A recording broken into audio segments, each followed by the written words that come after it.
మిత్రులారా,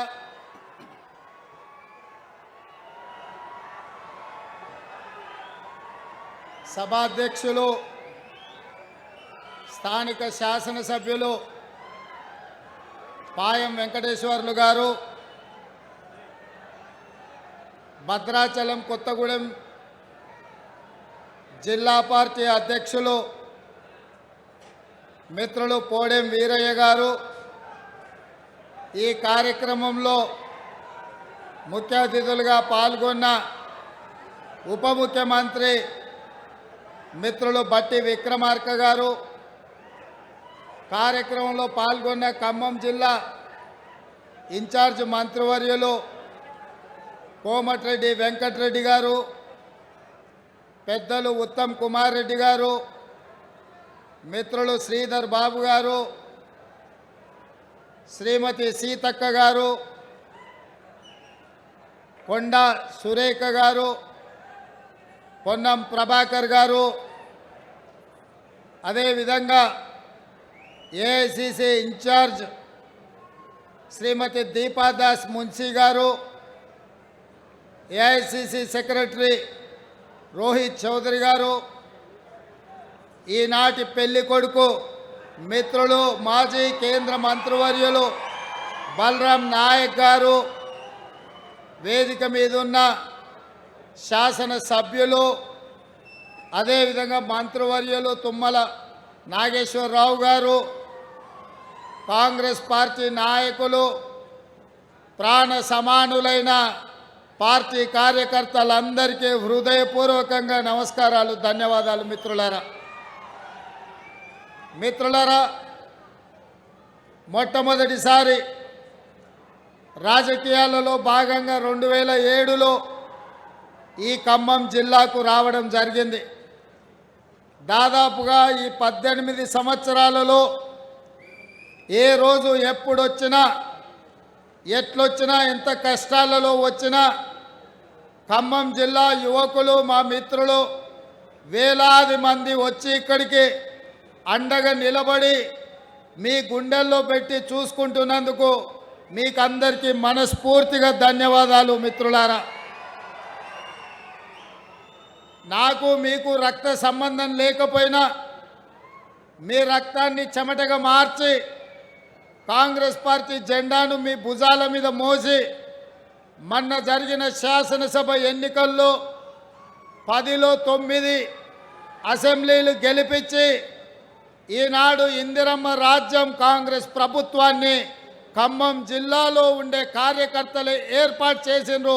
వారికి మనస్ఫూర్తిగా నేను ధన్యవాదాలు తెలియజేయదలుచుకున్న. మిత్రులారా, సూర్యుడు ఎట్లయితే తూర్పున ఉదయించి ప్రపంచానికి వెలుగునిస్తాడో, తెలంగాణకు కూడా భద్రాచలం, మనుగూరు, ఖమ్మం జిల్లా ప్రాంతం తూర్పునే ఉంటుంది. ఇవాళ ఇందిరమ్మ ఇండ్ల పథకాన్ని భద్రాచలంలో శ్రీరామచంద్రుడి ఆశీర్వాదం తీసుకొని ప్రారంభించి ఇవాళ ప్రజా దీవెన సభ మన మనుగూరులో పినపాక శాసనసభ నియోజకవర్గంలో పెట్టి వేలాది మంది ఇక్కడికి తరలి వచ్చి తెలంగాణ రాష్ట్రానికి అటువైపున బీఆర్ఎస్ బీజేపీ నాయకులను ఖబర్దార్ బిడ్డలారా, తెలంగాణ రాష్ట్రంలో కాంగ్రెస్ జెండా ఎగిరేస్తామని మీరందరు ఇక్కడికి వచ్చినందుకు మనస్ఫూర్తిగా అభినందిస్తున్నా. మిత్రులారా, మీరు ఆలోచన చేయండి.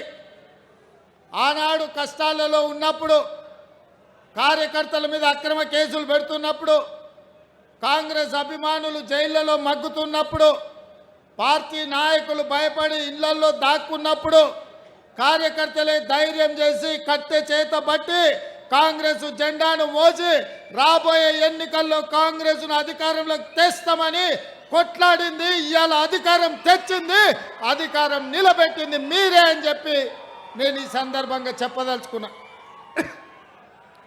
మిత్రులారా, సెప్టెంబర్ 17, 2023 నాడు శ్రీమతి సోనియా గాంధీ గారు రంగారెడ్డి జిల్లా తుక్కుగూడలో రాజీవ్ గాంధీ ప్రాంగణంలో 6 గ్యారెంటీలను తెలంగాణ సమాజానికి అభయహస్త రూపంలో మాటిచ్చింది. సోనియా గాంధీ గారు, గాంధీ కుటుంబం అంటే మాట ఇస్తే మాట తప్పని మడమ తిప్పని నాయకురాలు ఎవరైనా ఈ దేశంలో ఉన్నారు అంటే అది శ్రీమతి సోనియా గాంధీ గారు అని చెప్పి నేను చెప్పదలుచుకున్నా. 2004లో ఆనాడు శ్రీమతి సోనియా గాంధీ గారు కరీంనగర్ జిల్లాలో తెలంగాణ ప్రజలకు మాట ఇచ్చింది. 60 సంవత్సరాల ఆకాంక్ష, వందలాది మంది విద్యార్థుల ఆత్మ బలిదానం, మరీ ముఖ్యంగా 69 తెలంగాణ ఉద్యమం ఈ ఖమ్మం గడ్డ మీదనే పురుడు పోసుకున్నది.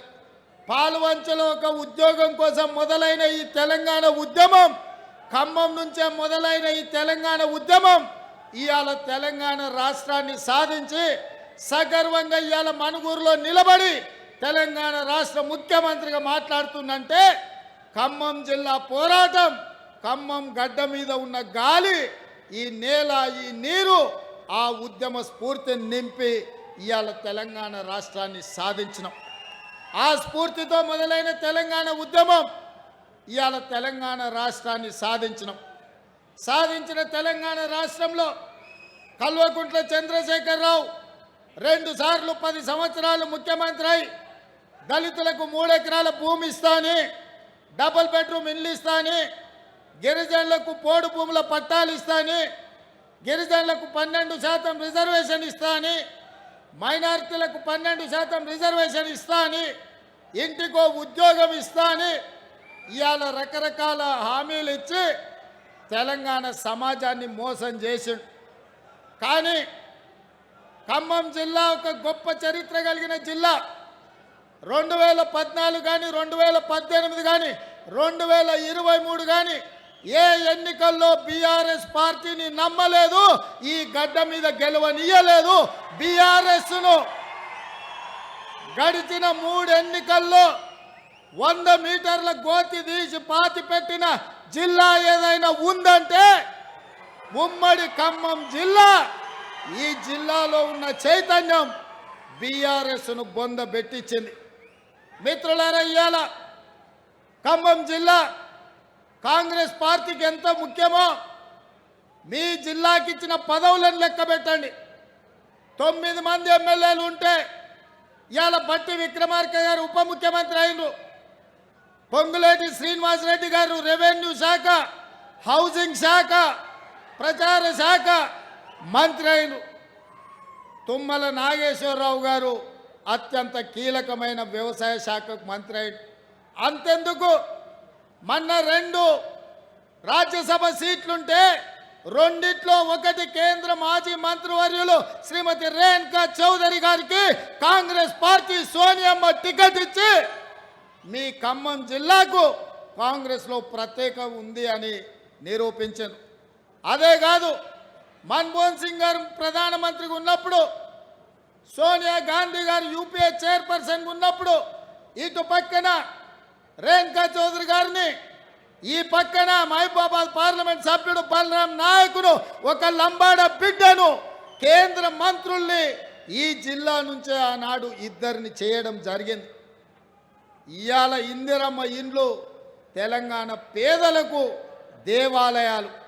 అట్లాంటి ఇందిరమ్మ ఇండ్ల పథకం 4.5 లక్షల కుటుంబాలకు 22,500 కోట్ల రూపాయలతోని అభయహస్తంలో భాగంగా ఇందిరమ్మ ఇండ్ల సంక్షేమ పథకం ఇవాళ భద్రాచలంలో రాములవారి ఆశీర్వాదంతో ప్రారంభించుకున్నామంటే ఈ ఖమ్మం జిల్లాకు కాంగ్రెస్ పార్టీ ఇస్తున్న ప్రాధాన్యత, ఖమ్మం జిల్లాలో కాంగ్రెస్ పార్టీకి అండగా ఉన్న మీ ప్రాధాన్యత జాతీయ స్థాయిలో ప్రతి ఒక్కరికి తెలుసు. అందుకే మిత్రులారా, ఈ ప్రజా దీవెన సభ జరగబోయే పార్లమెంట్ ఎన్నికల్లో 4 టికెట్లు ప్రకటిస్తే అందులో బలరాం నాయక్ గారి టికెట్ను సోనియా గాంధీ గారు, మల్లికార్జున్ ఖర్గే గారు, రాహుల్ గాంధీ గారు, ప్రియాంక గాంధీ గారు ఆమోదించి మీ మహబూబాబాద్ పార్లమెంటు టికెట్ని దేశంలోనే 39 టికెట్లు ప్రకటిస్తే మహబూబాబాద్ పార్లమెంటు టికెట్ను కూడా ప్రకటించడం జరిగింది అనంటే ఈ ప్రాంతం పట్ల, ఈ కార్యకర్తల పట్ల బట్టి గారి పర్యవేక్షణలో మీ అభిమాన నాయకుడు పొంగులేటి శ్రీనివాసరెడ్డి గారి నేతృత్వంలో 1,50,000 మెజార్టీతోని మహబూబాబాద్ పార్లమెంటు సీటు గెలవబోతుంది. గెలిపించడానికి మీరందరూ కార్యకర్తలు సంసిద్ధులై మొన్న శాసనసభ ఎన్నికల్లో ఎట్లయితే కృషి చేసిండ్రో రేపు పార్లమెంట్ ఎన్నికల్లో కూడా అట్లనే ప్రతి ఇంటికి పోవాలి, ప్రతి తలుపు తట్టాలి, ప్రతి గుండెకు చేరాలి, సోనియమ్మ సందేశాన్ని చెప్పాలి. ఇందిరమ్మ రాజ్యంలో వచ్చిన 48 గంటల్లోనే ప్రారంభించిన బస్సు పొన్నం ప్రభాకర్ గారి నేతృత్వంలో ఆర్టీసీ బస్సుల్లో ఇప్పటికీ 90 రోజుల్లో 24 కోట్ల ఆడబిడ్డలు బస్సుల్లో ఉచితంగా ప్రయాణం చేసి ఇవాళ తెలంగాణ నలుమూలల ఎక్కడికి పోయినా, భద్రాద్రి రాములవారి దగ్గరికి పోయినా, యాదగిరిగుట్ట లక్ష్మీ నరసింహస్వామి దగ్గరికి పోయినా, సమ్మక్క సార్లమ్మ సీతక్క నియోజకవర్గం ములుగు పోయినా ఆడబిడ్డలు ఉచితంగా ప్రయాణం చేసింది. ఇదే కాదు, ఇవాళ పేదలు వైద్యం అందక దవాఖాన్లకు వెళ్తే ఆలి మీద ఉన్న తాళి అమ్ముకొని ఉన్న భూములను తాకట్టు పెట్టి వైద్య ఖర్చులు భరించాల్సిన పరిస్థితి ఉండే. అందుకే ఆనాడు డాక్టర్ వైఎస్ రాజశేఖర రెడ్డి గారు మొదలుపెట్టిన రాజీవ్ ఆరోగ్యశ్రీ పథకాన్ని పునరుద్ధరించి ప్రతి పేదవాడికి 10 లక్షల రూపాయలతోని వైద్యాన్ని అందించి పేదల ఆరోగ్యాన్ని ఆదుకోవాలని ఇవాళ మన ప్రభుత్వం ఒక మంచి నిర్ణయం తీసుకొని అమలు చేస్తుంది. ఇవేనా ఇంకా ఆడబిడ్డలకు ఆనాడు కట్టెల పొయ్యితో కన్నీళ్లతో ఆ పొగ ఊపిరితిత్తులకు పోయి క్యాన్సర్ వచ్చి ఆడబిడ్డలు చచ్చిపోతుంటే సోనియమ్మ ఆలోచన చేసి దీపం పథకం ద్వారా ఆడబిడ్డలకు గ్యాస్ పొయ్యి సిలిండర్ ఇచ్చింది. ఆ ఇళ్ళ పేదలకు అందుబాటులో ఉండడానికి 400 రూపాయలకే సోనియమ్మ సిలిండర్ ఇచ్చింది. కానీ రాష్ట్రంలో కేసీఆర్, కేంద్రంలో నరేంద్ర మోడీ వచ్చి 400 రూపాయలు ఉన్న సిలిండర్ని 1200 రూపాయలకు పెంచి ఆడబిడ్డల సొమ్ము దోచుకొని పాపానికి ఒడిగడుతుంటే ఈ పాపాల భైరవులను శిక్షించడానికి ఆడబిడ్డలను ఆదుకోవడానికి సోనియమ్మ 6 గ్యారెంటీలలో భాగంగా తెలంగాణ ఆడబిడ్డలకు మాట ఇచ్చింది. ఇందిరమ్మ రాజ్యం ఏర్పడి కాంగ్రెస్ ప్రభుత్వంలో 500 రూపాయలకే మీకు సిలిండర్ ఇస్తామని మొన్నటికి మొన్న చేవెళ్లలో 500 రూపాయలకే పేదవాళ్ళకి ఇంటి దగ్గర సిలిండర్ ఇచ్చే సంక్షేమ పథకాన్ని అమలు చేసి ఇవాళ ఆడబిడ్డల కన్నీళ్లు తీర్చే పని మన ప్రభుత్వం చేస్తుంది. పెద్ద ఎత్తున ఈ పథకాన్ని అమలు చేస్తున్నందుకు కార్యకర్తలందరూ కూడా చప్పట్లతోని కేసీఆర్ గుండెలు బలగొట్టాలి. అదేవిధంగా వ్యవసాయం ఉన్న వాళ్ళకే ఉచిత కరెంటు, భూమి ఉంటేనే కరెంటు ఉచితంగా ఇస్తారా సార్? భూమి లేని పేద వాళ్లకు ఇంటి కరెంటు బిల్లులు ఉన్న ఆస్తి అమ్ముకునే పరిస్థితి ఉందని మా పాదయాత్రలో చెప్పింది. అది బట్టి గారు ఆదిలాబాద్ నుంచి ఖమ్మం వరకు చేసిన పాదయాత్ర కావచ్చు, నేను కూడా పాదయాత్రలో ఖమ్మం జిల్లాలో తిరిగినప్పుడు కావచ్చు, పేదలందరూ మా దృష్టికి తీసుకొచ్చారు. అవును, నిజమే కదా, పేదవాళ్ళు చెప్తున్నది భూమి లేని పేదలను కూడా ఆదుకోవాల్సిన బాధ్యత మా ప్రభుత్వం మీద ఉన్నది కదా.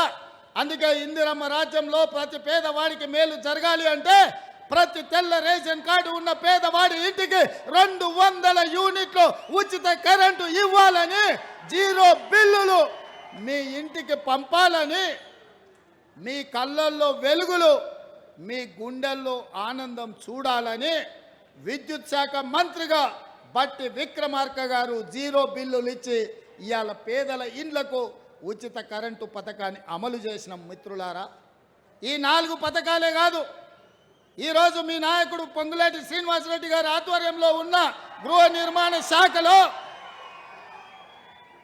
పేదవాళ్ళను ఆదుకోవడానికి ఆనాడు కేసీఆర్ అన్నాడు, ఇందిరమ్మ ఇండ్లు వద్దు, అవి డబ్బా ఇల్లు, డబుల్ బెడ్రూమ్ ఇల్లే ముద్దు, ప్రతి పేదవాడికి డబుల్ బెడ్రూమ్ ఇల్లు ఇస్తాం, కొడుకు కోడలు ఉంటే ఆడ ఉంటారు, పండుగ పూట బిడ్డ అల్లుడు వస్తే యాడ ఉంటారు, గొర్రె పిల్లను మేక పిల్లను ఉంటే యాడ కట్టేస్తారని యాస భాషలతో ప్రజలకు మాట ఇచ్చిండు. మరి 10 ఏళ్లలో ఈడున్న అందరినీ గ్రామాలలో ఆడుతున్నా. మీకు ఎవరికైనా డబుల్ బెడ్రూమ్ ఇల్లు ఇచ్చిండా? ఎవరికైనా డబుల్ బెడ్రూమ్ ఇల్లు ఇచ్చిండా? మరి ఎవరికి డబుల్ బెడ్రూమ్ ఇవ్వకపోతే 10 ఏళ్ళు ఈ ప్రజలు ఇల్లు లేకుండా ఉండాల్సిందేనా? కేసీఆర్ ముఖ్యమంత్రి అయినప్పుడు 10 ఏళ్ళ పిల్లగాడు లాగు తోడుకున్నాడు. ఇవాళ పాయింట్ వేసుకొని పంచ కట్టుకొని పెళ్లి చేసుకొని పిల్లల్ని కంటున్నాడు.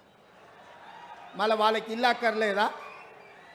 అందుకే ఇవాళ ఇల్లు లేని పేదవాడికి, పెళ్ళైన ప్రతి పిల్లవాడికి ఇందిరమ్మ ఇల్లు ఇవ్వాలని 4.5 లక్షల ఇండ్లు 22,500 కోట్లతోటి ఇవాళ భద్రాచలంలో మీ పేదోళ్ళని ఆదుకోవడానికి, మీ పేదల ఆత్మగౌరవంతో బ్రతకడానికి మీ ఇల్లు మీకుండాలి.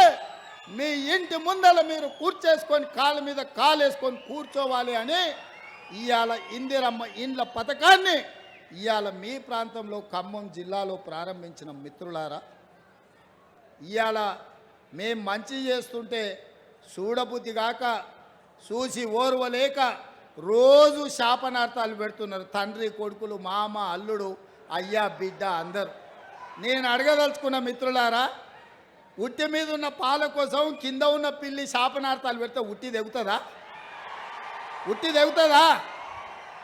ఇవాళ వాళ్ళు నీతులు చెప్తారు మీరు ఇచ్చిన హామీలు అమలు చేయండి అని. మరి మీరు ఇచ్చిన హామీలు 10 ఏళ్ళు అయింది. సిగ్గులేనోడా కేటీఆర్ ఏనాడన్నా ఆలోచన చేసినవా? నీ అయ్యాన్ని అడిగినవా ఎప్పుడైనా ఇంటికి వెళ్ళి? ఇవాళ 90 రోజుల్లోనే ఇందిరమ్మ రాజ్యంలో 1,00,000 కోట్లాది ఆడబిడ్డలు బస్సుల్లో ఉచితంగా ప్రయాణం చేస్తున్నారు. పేదలకు రాజీవ్ ఆరోగ్యశ్రీ పథకం అమలు అవుతుంది. పేదలకు ఇవాళ 500 రూపాయలకే ఆడబిడ్డలకు సిలిండర్ అందిస్తున్నాం. పేదలకు ఇవాళ 200 యూనిట్లు ఉచితంగా ఇంటి విద్యుత్ ఇస్తున్నాం. ఇవాళ పేదలకు 5 లక్షల రూపాయలతోటి ఇందిరమ్మ ఇల్లు కట్టుకోనికే కాంగ్రెస్ పార్టీ పనిచేసింది. ఇదే కాదు, 90 రోజుల్లో 30,000 ఉద్యోగాలు నిరుద్యోగ యువకులకు అందించి ఉద్యోగాలు లేక ఉపాధి రాక దిల్సుఖ్ నగర్లను, అశోక్ నగర్లను, అమీర్పేట్లను, కుక్కట్పల్లిలను వివిధ చౌరస్తాలలో తల్లిదండ్రులకు ఊరుకొచ్చి ముఖం చూపించుకోలేక రూపాయి కూడబెట్టి ఉపాధి హామీ కూలీ పైసలు పెట్టి తల్లిదండ్రులు పిల్లల్ని పట్నం పంపి చదివిస్తే కొలువులు రాక, పరీక్షలు పెట్టక, పెట్టిన పరీక్షల ప్రశ్నాపత్రాలు జిరాక్స్ సెంటర్లలో పల్లి బఠానీలలో అమ్ముతుంటే ఆ దుఃఖంతో పిల్లలు ఆత్మహత్యలు చేసుకుంటే ఈ గాడిద కొడుకులు ఒక్క రోజైనా చచ్చిపోయిన వాళ్ళని పలకరించిందా అని నేను అడుగుతున్నా. సిగ్గు కాకుండా హరీష్ రావు మాట్లాడుతుండు. నేను మొన్న కూడా ఇవాళ కూడా చెప్తున్నా, దూలం లెక్క పెరిగింది కానీ దూడకున్న బుద్ధి కూడా లేదయా. ఇక అలా బామాడుతున్నాడు. ఇక ఆయన చాలా మాట్లాడుతుడు.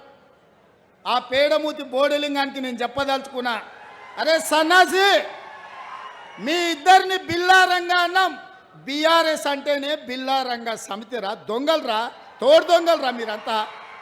ఈ రాష్ట్రాన్ని దేశాన్ని కొల్లగొట్టిన దొంగలరా.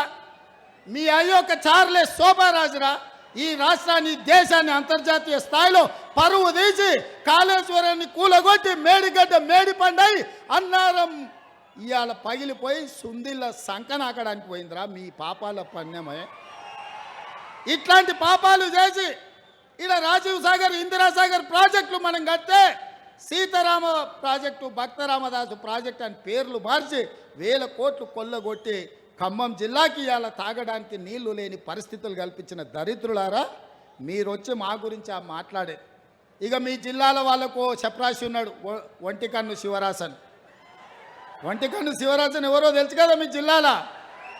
మరి ఇప్పుడు ఆయన ఏడున్నాడు, అంతకుముందు నీలిగిండు, మన వాళ్ళ మీద కేసులు పెట్టిండు ఇవాళ. అందుకే మిత్రులారా, మీరు ఆలోచన చేయండి. బీఆర్ఎస్ బీజేపీ కుమ్ముక్కైంది. ఇవాళ వాళ్ళిద్దరు ఒక్కటై కాంగ్రెస్ను ఓడించాలని కుట్రలు చేస్తారు. బీజేపీలు 9 సీట్లు ప్రకటించారు. బీఆర్ఎస్ వాళ్ళు ఆ సీట్లలో అభ్యర్థులను ఎవరిని ప్రకటిస్తలేరు, ఎందుకంటే వాళ్ళు పోయి ప్రచారం చేసుకోవాలి. బీఆర్ఎస్ వాడు కూడా 4 సీట్లు ప్రకటించాడు, ఆడ కూడా బీజేపీ వాడు టికెట్లు ప్రకటిస్తలేడు. వీళ్ళ అవగాహన ఎట్లుందో చూడండి. ఎందుకే నామనాగేశ్వరరావు టికెట్ ఇవ్వవా? ఖమ్మం జిల్లాలో ఎందుకో ప్రకటించలేదు? ఎందుకు ప్రకటించలే? నీ పార్టీ దిక్కులేదా? ఈ పక్కనే మహబూబాబాదుల మాలోతు కవిత గారు మీ సిట్టింగ్ ఎంపీ కదా, ఆమె టికెట్ ఇవ్వవా? ఆమెనెందుకు ప్రకటించలే? హరీష్ రావు అదేవిధంగా కేసీఆర్ ఉన్న మెదక్ జిల్లాలో మీకు అభ్యర్థి దొరకలేదా? సంఖ్య నాకుతుండ్రా మెదక్ జిల్లా పార్లమెంట్ అభ్యర్థిని ఎందుకు మీరు ప్రకటించలే? నిజామాబాదులో నీ బిడ్డనే పోటీ చేసింది కదా పోయినసారి, ఈసారి నీ బిడ్డకు నిజామాబాదులో టికెట్ ఇయ్యవా? మళ్ళీ అక్కడి జనాలు బండకేసి కొడతారని నీకు అనుమానం వచ్చిందా? ఆలుగడ్డ శ్రీనివాస్ యాదవ్ మొన్నటి వరకు నీకు మంత్రే ఉండే కదా, సికింద్రాబాద్ మళ్ళీ ఎందుకు ఆయన కొడుకు ఆయనకు టికెట్ ఇయ్యలేదు ఎందుకని నేను అడుగుతున్నా. అంటే ఇవాళ కలిసి కనిపిస్తే తెలంగాణ ప్రజలు చెప్పుతో కొడతారని చీకట్ల ఒప్పందం చేసుకొని ఒకడు అలాయి బలాయి చేసుకొని మోడీ కేడీ కలిసి కాంగ్రెస్ పార్టీ మీద కుట్ర చేస్తారు. ఎందుకంటే తెలంగాణలో ఇవాళ ఇందిరమ్మ రాజ్యంలో అభయహస్తం పథకాలు అమలు చేస్తుంటే 14 సీట్లు స్పష్టంగా కాంగ్రెస్ గెలుస్తుంది. తెలంగాణ గడ్డ మీద కాంగ్రెస్ జెండా ఎగురుతుందని గుర్తించింది కాబట్టే ఇవాళ ఇద్దరు కలిసి కుట్ర చేస్తున్నారు. రోజుకోసారి డాక్టర్ లక్ష్మణ్ అంటున్నాడు ఎన్నికలు అయిన తర్వాత ఈ ప్రభుత్వం ఉండదని. నేను అడగదలుచుకున్న డాక్టర్ లక్ష్మణ్, అయ్యా నీ దగ్గర ఉన్నది 8తోని ప్రభుత్వాన్ని ఎట్లా ఏర్పాటు చేస్తావు చెప్పని నేను అడుగుతున్నా. అంటే బీఆర్ఎస్ బీజేపీ ఒక్కటై కుమ్ముకై కుట్ర చేసి ఈ ప్రభుత్వాన్ని పడగొట్టాలన్న ఆలోచన చేస్తున్నారు. అందుకే బీఆర్ఎస్ ఎమ్మెల్యేలు చాలా మంది అన్న ఇందిరమ్మ రాజ్యం ఉండాలి, ఇన్నేళ్ళు మేము ఆ పార్టీలు ఉన్నా ఒక్కరోజు కూడా ముఖ్యమంత్రి మా గల్వలే, మా మాట వినలే, ఆయన ఎట్లుంటాడో మేము చూడలేదు. కానీ మీ ప్రభుత్వం వచ్చిన తర్వాత మీ మంత్రులు సచివాలయంలో ఉండరు, మీరు ఇంటికి వచ్చినా కలుస్తుండ్రు, సచివాలయంలో కలుస్తున్నారు, పేదల్ని కలుస్తున్నారు, కార్యకర్తల్ని కలుస్తున్నారు, ఆడబిడ్డల్ని కలుస్తున్నారు, అధికారులను కలుస్తున్నారు, సమీక్షలు చేస్తుండ్రు, అభివృద్ధి చేస్తుండ్రు. 5 ఏళ్ళు మీ ప్రభుత్వాన్ని కాపాడే బాధ్యత మాది అని బీఆర్ఎస్ ఎమ్మెల్యేలు వచ్చి అందరు నాకు కలిసి చెప్పిపోతున్నారు. ఒకవేళ నేను అనుకుంటే గేట్లు తెరిస్తే కేసీఆర్ నువ్వు నీ అల్లుడు నీ ఇంటోళ్ళు తప్ప మొత్తం కాంగ్రెస్ పార్టీ కండువ కప్పుకొని ఇందిరమ్మ రాజ్యాన్ని కాంగ్రెస్ ప్రభుత్వానికి అండగా నిలబడతారు. ఇవాళ మన మిత్రుడు వెంకట్రావు గారు కూడా ఇక్కడికి వచ్చి మనకు మద్దతుగా నిలబడ్డాడు. అంటే మేము మర్యాదపూర్వకంగా రాజకీయ నీతిజ్ఞతో ఇవాళ రాజకీయాలు చేయాలనుకుంటున్నాం. మీరు మా ప్రభుత్వాన్ని పడగొట్టాలనే కుట్ర మోడీ కేడీ కలిసి చేస్తే చూస్తూ ఊరుకుంటామని అనుకోకండి. మాకు తెలుసు, లోతు తెలుసు, ఎత్తు తెలుసు, పెడితే ఎక్కడికి వెళ్ళుతో కూడా తెలుసు బిడ్డ మాకు. అనుకుంటురేమో మీరు అల్లా తప్పక వచ్చిండు అయ్య పేరు చెప్పుకుండాని. బిడ్డ నల్లమల నుంచి తొక్కుకుంట ప్రగతి భవన్లో బద్దలు కొట్టి నిన్ను బజార్లకు ఇడిచి ఇందిరమ్మ రాజ్యం కాంగ్రెస్ ప్రభుత్వాన్ని తీసుకొచ్చినాం. అందుకే చివరిగా ఒక్క మాట చెప్పదలుచుకున్నా, మాతో గోక్కోవద్దు బిడ్డ, గోక్కున్నోడు ఎవడు బాగుపడాలి. చాలామంది ఇట్లే అనుకున్నారు, ఎన్నికల కంటే ముందు కాంగ్రెస్ ఏడుందని అన్నారు. ఇలా సన్నాసులకు చెప్తున్న మనుగూరు వచ్చి చూడు కాంగ్రెస్ ఏడుందో చెప్తారు. ఈ వేదిక మీద చూడుని, గా కింద మా కార్యకర్తల్ని చూడుని. మా కార్యకర్తల సప్పులకు మీ గుండెలు పగిలి సావాలి బిడ్డ. అందుకే మిత్రులారా, మా పాయం వెంకటేశ్వర్లు గోదావరి కరకట్ట నిర్మాణాల గురించి చెప్పిండు. మా పాయం వెంకటేశ్వర్లు గోదావరి వరద ముంపు గ్రామాల కుటుంబాలకు ఇండ్ల పట్టాలు ఇవ్వాలి, ఇండ్లు ఇవ్వాలని చెప్పిండు.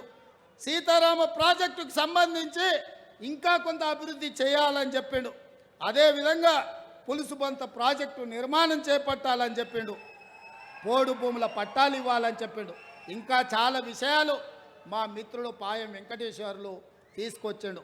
అందుకే మా పెద్దలు బట్టి విక్రమార్క గారికి, పొంగులేటి శ్రీనివాసరెడ్డి గారికి, అదేవిధంగా అన్న ఉత్తమ్ కుమార్ రెడ్డి గారికి ఈ ప్రాజెక్టులకు సంబంధించి అన్ని సవివరంగా సమీక్షించి వీటన్నిటిని చేసే బాధ్యతను కాంగ్రెస్ పార్టీ తీసుకుంటుంది. కాంగ్రెస్ పార్టీ ఇదంతా చెయ్యాలి అంటే మీరందరూ కాంగ్రెస్ పార్టీకి అండగా నిలబడాలి. మీరు ఇచ్చే బలం 1000 ఏనుగుల బలం. ఇవాళ మిమ్మల్ని చూసినాక నాకు 1000 ఏనుగుల బలం వచ్చింది. ఎవడు అడ్డం వచ్చినా పండబెట్టి తొక్కే బాధ్యత నేను తీసుకుంటాం. మిత్రులారా, అందుకే మిత్రులారా, మళ్ళా ఎన్నికలప్పుడు వస్తా. ఈరోజు సోనియా గాంధీ గారు బలరాం నాయక్ను మాజీ కేంద్ర మంత్రిని మహబూబాబాద్ పార్లమెంట్ అభ్యర్థిగా నిలబెట్టినరు. 1,50,000 ఓట్లతోటి మహబూబాబాద్ ఎంపీగా గెలిపించండి. మీ సమస్యల్ని పరిష్కరించే బాధ్యత కాంగ్రెస్ పార్టీ ఇందిరమ్మ రాజ్యంలో తీసుకుంటామని తెలియజేస్తున్నా. మీరందరు సిద్ధమేనా? సిద్ధమేనా? సిద్ధమేనా? సిద్ధమేనా? సిద్ధమేనా? సిద్ధమేనా? గట్టిగా, ఇంకా గట్టిగా, ఇంకా గట్టిగా కేసీఆర్ గుండెలు వలగాలి, ఢిల్లీలో మోడీ చెవులు బలగాలి. సిద్ధమేనా? సిద్ధమన్న వాళ్ళందరూ చేయి పైకెత్తండి. జై కాంగ్రెస్, జై జై కాంగ్రెస్. హస్తం గుర్తుకే, హస్తం గుర్తుకే. ధన్యవాదాలు మిత్రులారా.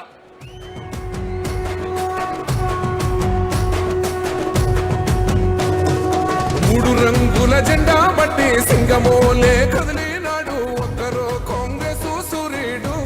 మన రేవంత్ అన్న నిగ్గదీసి అడిగే మునగాడు. వీడు భూమిన వానైతాడు, బీద సాదల ధైర్యం వీడు, దొంగ దొరల భరతం పడతాడు. మన రేవంత్ అన్న పేద ఇంటికి పండుగ తెస్తాడు. సోనియమ్మ దివెనతోని రాహులన్న సైనికుడయ్యి పెద్ద కొడుకై యుద్ధం చెయ్య సిద్ధమాయే రేవంత్ అన్న. మూడు రంగుల జెండా బట్టి సింగమోలే కదిలినాడు ఒక్కరో కాంగ్రెస్ సూర్యుడు. మన రేవంత్ అన్న నిగ్గదీసి అడిగే మునగాడు.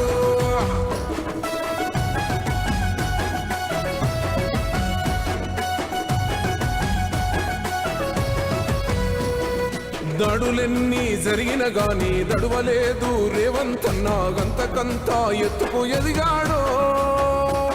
అసలాట నేడే మొదలంటున్నాడు.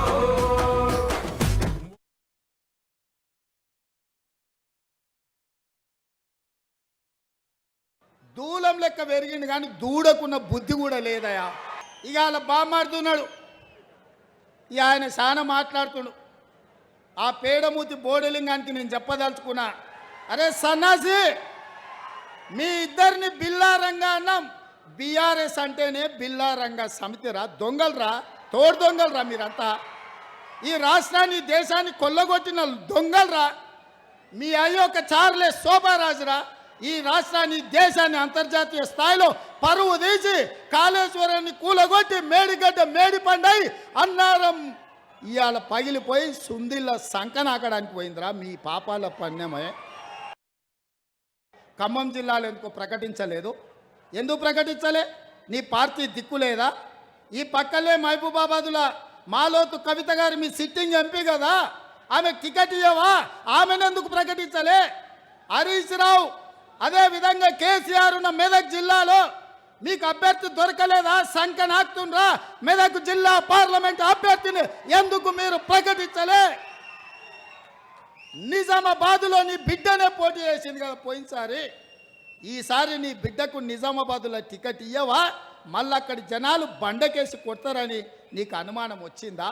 కలిసి కనిపిస్తే తెలంగాణ ప్రజలు చెప్పుతో కొడతారని చీకట్ల ఒప్పందం చేసుకొని ఒకడు అలాయి బలాయి చేసుకొని మోడీ కేడీ కలిసి కాంగ్రెస్ పార్టీ మీద కుట్ర చేస్తారు.